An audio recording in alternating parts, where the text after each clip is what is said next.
Sabe qual é a ironia da vida?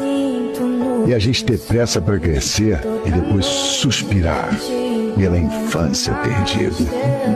É perder a saúde para conseguir dinheiro e depois gastar todo o dinheiro para recuperar a saúde perdida. É pensar ansiosamente no futuro e esquecer o presente. E mesmo assim, não viver nem o presente, nem o futuro. É viver como se nunca fôssemos morrer e morrer como se nunca tivéssemos vivido. A vida tem dessas contradições, não é? A palavra vida tem um V na frente, o resto é ida. Desfrute o seu caminho, de preferência na companhia de quem te faz feliz.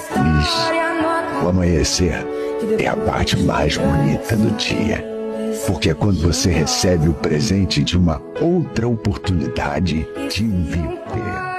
Outra oportunidade.